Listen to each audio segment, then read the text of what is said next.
everyone, my name is Eeshi-Ra Hart and welcome to my YouTube channel and welcome to an amazing interview I'm just about to have. And I'd like to say that I'm really passionate about sound and I've been working with the solfeggio for the last 10 years, and I'm most honoured to have with me today the very, very reputable and experienced Randy Masters, who is my mentor and someone that has got me on my path with the solfeggio. And he has an incredible background in sacred geometry, in sacred maths, and also as a musician. So Randy, hi, welcome to the video today. Hi, sure, this is fun. I like that. Great. So We're would on you like both to... sides of the pond, from London to Santa Cruz. I know, how cool is that? Yeah. Awesome. So would you like to tell everyone a little bit about your background, just so that if they're not familiar with your work, then they can get a bit of an idea about you? Well, I've been a composer since I was in high school. I've made record albums and done some film scores. I used to teach for about 17 years in the University of California, Santa Cruz and San Jose State, and so also some junior colleges where I taught music and jazz music and songwriting and jazz history and world music. And then I've been working on healing and teaching healing. I have a company that makes tuning forks and wind chimes and other types of sacred geometry products and such, and sound healing products.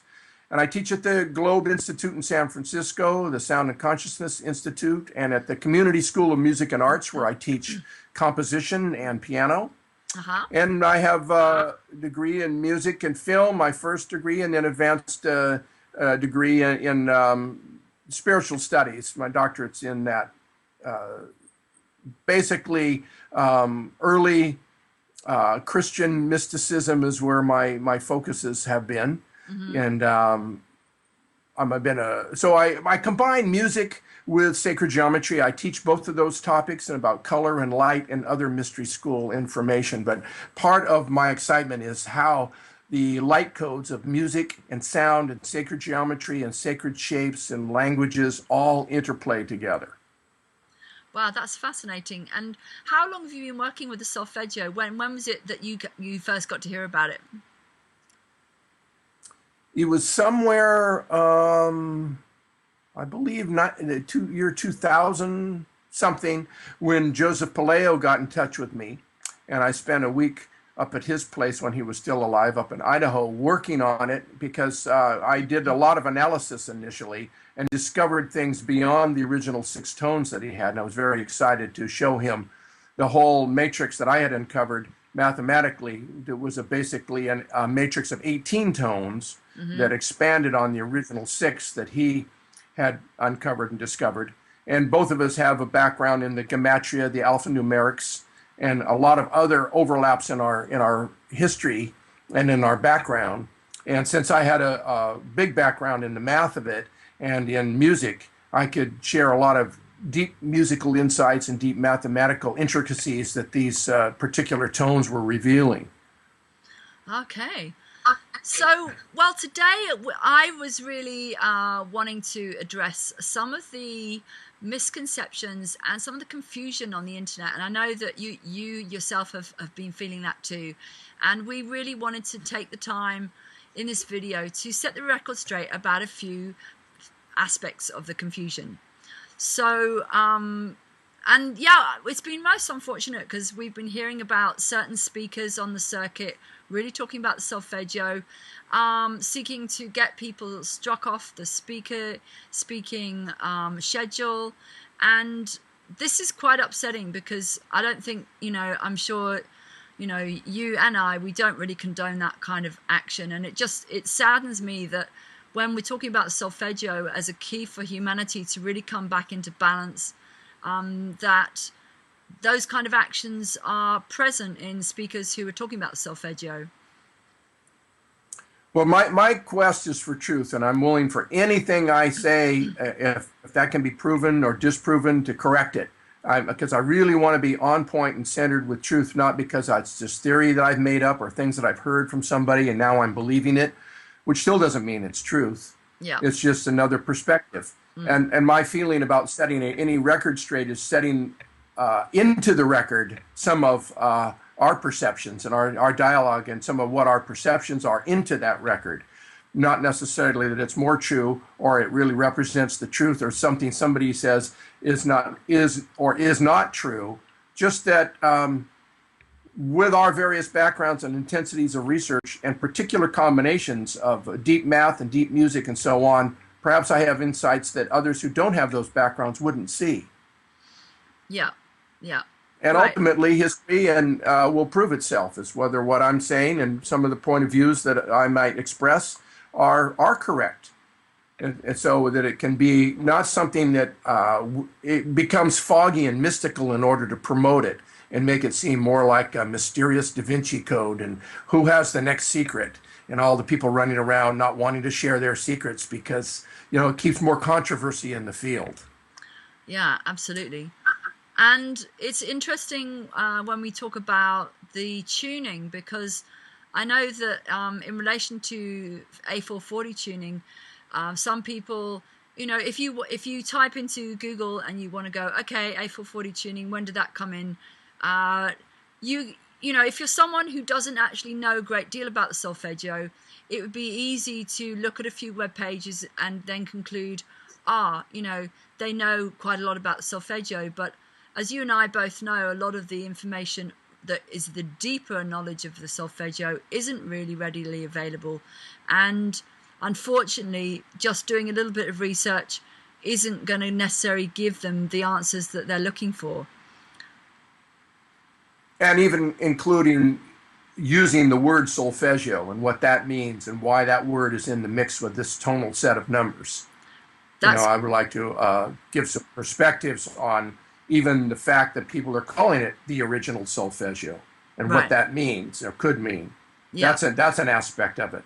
In all the cases, I'm not saying in any way that these numbers are not important, but sometimes there's terminology that's thrown into the mix as if it's totally true that may not be, which does not undervalue the numbers in any way, but it might put other things to become like cultural myths, and pretty soon everybody's quoting this and that who haven't done the real homework and don't know what the historical backgrounds are, and not only the publicly known historical backgrounds that have been documented, but let's say the more hidden occult side of things as well. Right. So what's interesting, and I know that I've come across this when I've been teaching about the solfeggio, if you speak to a musician, he will naturally think that you're talking about the do-re-mi scale. But as we both know, and as a lot of the colleagues in our field know, the solfeggio, when we're talking about solfeggio, is something else. So for the viewers at home and whoever's watching this video, would you like to perhaps give a definition which will help sort out the confusion and set the record straight? Okay, so musicians have been trained a lot around the world to be able to sing melodies and scales and sing excerpts from songs using syllables. Right. So the syllabalization of music is what the solfege or solfeggio is. In my undergraduate work in music, I had to be able to read melodies and sing them using certain syllables, which was the basic, in the Western way, do, re, mi, fa, sol, la, si, or do, re, mi, fa, sol, la, ti. Right. Do, that type of, for singing in scales. And that's how I got my early training in it. And most all the musicians I knew had gotten their training. Now, historically, T for the seventh note in, let's say, a major scale, do, re, mi, fa, sol, la, ti, do, was originally C. And that's another little niche in this understanding. Mm-hmm. Now, before the Western world got into syllabalizations, which we're calling this solfege, and this, of course, is taught all over Europe, and all the European musical traditions, learning solfege has been going on since early in the 11th century, when this particular monk named Guido d'Arezzo put together the modern music staff and the associations of what the original syllabalization of music was. And that's that's like around the year 1025 or so, somewhere in that area. Mm-hmm. Anyway, in the 11th century.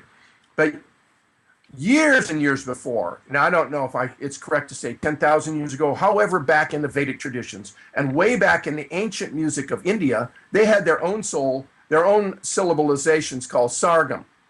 Sa, re, ga, ma, pa, da, ni, sa were the particular syllables. And this goes back thousands of years before anybody did it in the Renaissance time, way before the 11th century. So on Earth, syllabalizations for training in music is hugely historical. It doesn't start with Europe, and it doesn't start in the 11th century. Right. But for the European tradition of solfege, it's put together through the work of Guido d'Arezzo, who took a particular hymn and took the syllables out of this particular hymn to St. John the Beloved, which is in the Bible, and then associated those different syllables with different notes in the scale. And that's a very admirable thing to do. And he used ut for do, but then re, mi, fa, sol, la, and then si, and how that came into it. He did not have do then, because in Latin it was ut for do at the beginning. Right. Are you talking about... So that's sort of the... Okay, sorry, go on. So far I have not assigned any number to any one of those, because in the being able to sing with syllabalization, you could apply it to singing in any key, in any scale. There was no specific number associated with ut or do or re. And then the work of Joseph Palaio came out and began to associate certain numbers that he found in decoding the alphanumerics in the Bible, or the gematria. He used the term alphanumerics a lot. Yeah. Which is the assigning numbers to the letters in the alphabet, and then whole words and whole letters and whole sentences would get numbers. And he was a real specialist at that. And he spoke about 6 languages, and I worked with him on that material. So then there were particular phrases out of this hymn that had some numbers associated with it. And then that began to be turned into the whole story about this being the original solfeggio-related scales. It's not only an ut, but or an re, but there was a specific number associated with it that came out of that line of